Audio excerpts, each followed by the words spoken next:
Hello student, जीव जनन कैसे करते हैं कि लगभग अंतिम पड़ाव में हम लोग आ चुके हैं, जिसमें आज हम लोग पढ़ेंगे रिप्रोडक्टिव हेल्थ यानी जनन स्वास्थ्य के बारे में, जो आप लोग का क्लास 10th का 8वां अध्याय जीव जनन कैसे करता है का एकदम लास्ट टॉपिक है।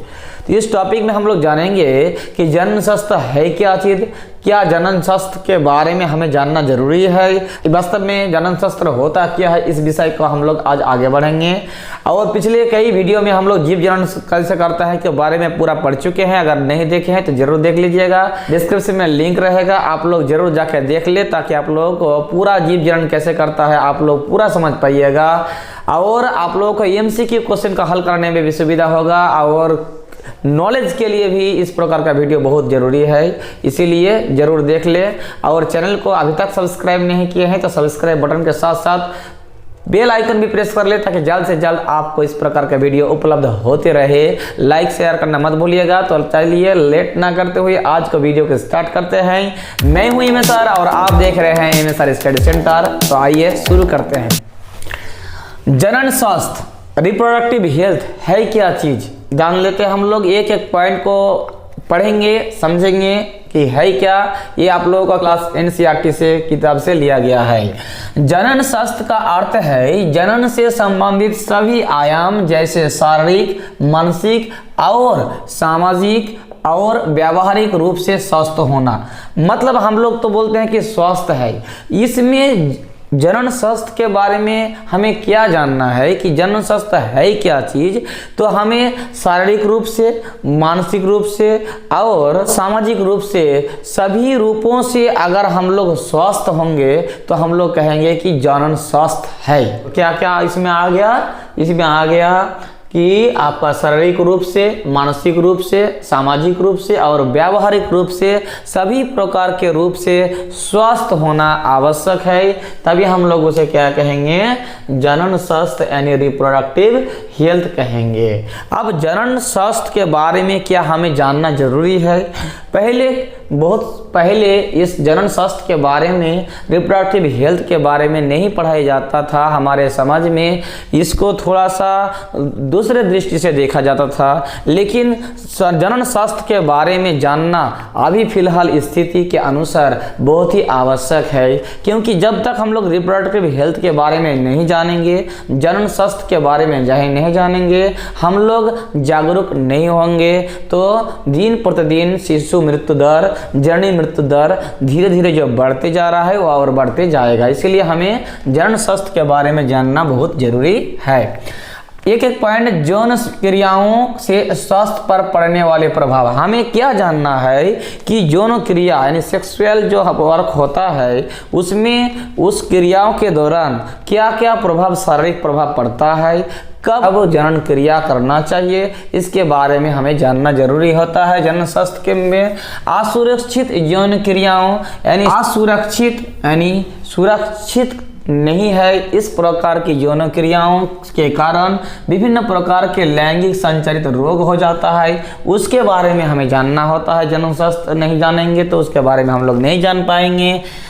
और एक पॉइंट है कि परिवार नियोजन से संबंधित समस्याएं। परिवार नियोजन मतलब फैमिली प्लानिंग जो होता है कि हम दो और हमारे दो, जिस प्रकार का बात आ रही है, तो उसमें क्या है कि हमें परिवार नियोजन के बारे में जो सोचना होता है सरकार के तरफ से, चाहे अपना फैमिली के हिसाब से, तो उसके लिए भी हमें जनन स्वास्थ्य के बारे में जानना है। तो वो भी एक पॉइंट है कि परिवार नियोजन से संबंधित समस्या भी उत्पन्न हो जाता है कभी कभी, अगर हम लोग जनन स्वास्थ्य के बारे में नहीं जानते हैं तो।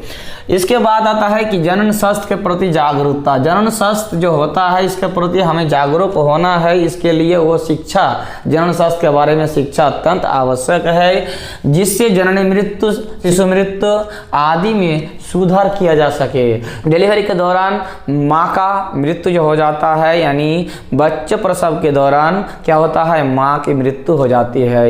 इसके बाद शिशु मृत्यु दर, सभी को सुधार करने के लिए किस प्रकार, कब शादी होना चाहिए, बच्चा कब लेना चाहिए, इस प्रकार के जो स्वास्थ्य जनन का जो स्वस्थ के हिसाब से जो जनन प्रक्रिया करना चाहिए, इसे कहा जाता है जनन स्वस्थ। अब आते हैं कि 2 पॉइंट इस प्रकार लिखे हैं कि लैंगिक परिपक्वता का ये अर्थ नहीं है, ये पॉइंट ध्यान देने योग्य है, ध्यान दीजिएगा कि लैंगिक परिपक्वता के अर्थ नहीं है कि शरीर अथवा मस्तिष्क जनन क्रिया अथवा गर्भधारण योग्य हो गए हैं। वह किसी महिलाओं को लग सकता है कि उसका गर्भधारण करने की क्षमता है, वो मानसिक रूप से अथवा शारीरिक रूप से सक्षम है, लेकिन बात ऐसा नहीं है। इसमें ये कह रहा है कि स्वस्थ जनन प्रक्रिया के लिए ये आवश्यक है कि शारीरिक एवं मानसिक, यानी शरीर अथवा मस्तिष्क नहीं कि आपका ब्रेन कह रहा है, ऐसा नहीं, आपका शरीर ठीक ठाक है लेकिन ब्रेन नहीं कह रहा है, ऐसा नहीं।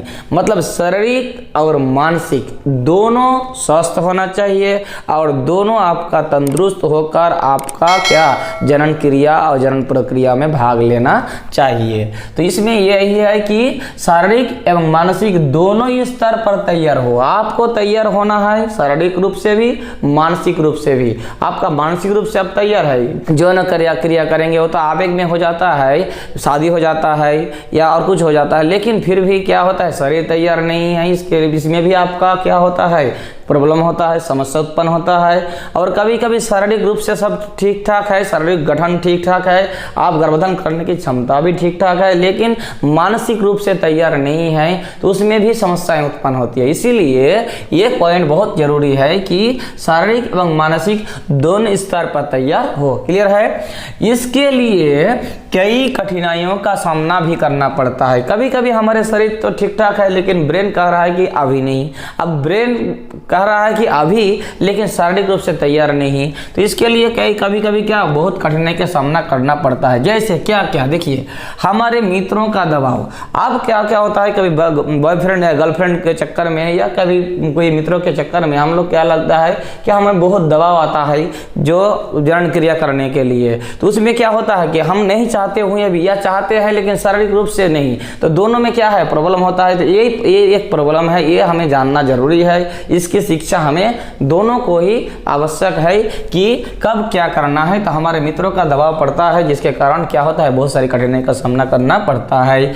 इसके बाद नेक्स्ट पॉइंट आता है विवाह के लिए पारिवारिक दबाव, कि लड़की का एज होता है 14-15, तभी पारिवारिक एक दबाव पड़ने लगता है, सामाजिक रूप से पारिवारिक रूप से, कि उसकी शादी देनी है। तो इसमें क्या होता है कि एक दबाव मेंटली उसका प्रेशर पड़ता है, शादी के लिए वो तैयार नहीं होता है तो वो भी प्रॉब्लम है, या तैयार भी है लेकिन शारीरिक रूप से तैयार नहीं है तो उसमें भी प्रॉब्लम है। तो ये जो पारिवारिक दबाव पड़ता है विवाह के लिए। अब विवाह अगर हो भी जाता है तो उसमें क्या होता है कि संतानोत्पत्ति यानी संतान का उत्पत्ति यानी बच्चों का जन्म देना जो होता है उसके लिए एक पारिवारिक दबाव रहता है कि आपको बच्चा लेना है, कभी कभी नहीं लेना है, इसका भी प्रेशर पड़ता है। देखिए संतानोत्पत्ति से बचकर रहना, कभी कभी बचे रहना, शादी तो हो गई है, अब क्या है कि बच्चा नहीं लेना है, उसमें भी एक दबाव जो मन मुटाव होता है, या कभी कभी सरकारी प्रेशर जो होता है कि नहीं हमारे दो जैसा प्रकल्प चल रहा है तो इसीलिए बच्चे ज़्यादा नहीं लेना है। इसके लिए क्या करना होता है, फैमिली प्लानिंग करना पड़ता है, परिवार नियोजन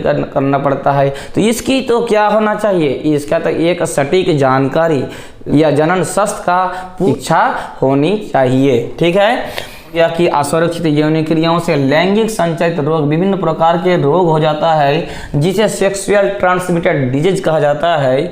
तो वो लैंगिक संचारित रोगों का फैलने की संभावनाएं बनी रहती है, वो हमेशा संभावनाएं बनी रहती है। शारीरिक मानसिक रूप से तैयार नहीं है, यह असुरक्षित होता है। ऐसी समस्याओं से निपटने के लिए, कौन सी समस्याओं से निपटने के लिए, असुरक्षित यौन क्रियाओं से उसको निपटने के लिए जनन स्वस्थ से संबंधी जानकारी, वही जो हम पॉइंट बताएं, शिक्षा की आवश्यकता होती है। तो ऐसी यही है कि आपको ये शिक्षा जरूर होनी चाहिए, ये जानकारी जरूर होनी चाहिए कि असुरक्षित यौन क्रिया होता क्या है, कब क्या करना होता है, ये हमें एकदम सटीक जानकारी इसका होना चाहिए। तो नहीं तो क्या हो जाता है, विभिन्न प्रकार का लैंगिक संचारित रोगों का सामना करना पड़ता है और ये कभी कभी हमारे जीवन के लिए भी खतरा होता है, कभी कभी डेथ भी हो सकता है।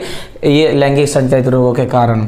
जैसे लैंगिक संचारित रोगों का बारे में अगर कहा जाए तो सेक्सुअल ट्रांसमिटेड डिजीज के बारे में जैसे कहा जाता है ये क्या है, तो इसमें एक डेफिनेशन लिख दिए हैं कि असुरक्षित यौन क्रियाओं से उत्पन्न होने वाले रोगों को लैंगिक संचारित रोग कहते हैं, यानी सेक्सुअल ट्रांसमिटेड डिजीज कहा जाता है। सेक्स के जो असुरक्षित सेक्स के कारण बनता है, ठीक। अब जैसे क्या है एड्स, HIV एक वायरस के कारण क्या उत्पन्न होता है, एड्स होता है, तो ये होता है वायरस के कारण। दूसरा है कि सिफिलिक्स और एक है गोनोरिया, ये दोनों बैक्टीरिया यानी जीवाणु के कारण उत्पन्न होता है। तो ये वायरस या जीवाणु के कारण जो ट्रांसमिटेड डिजीज उत्पन्न हो जाता है, सेक्सुअल ट्रांसमिटेड डिजीज, ये बहुत ही खतरनाक होता है हमारे शरीर के लिए, हमारे जीवन के लिए। इसीलिए हमें असुरक्षित जैन संपर्क का भी, जैन क्रियाओं को कभी नहीं करना है।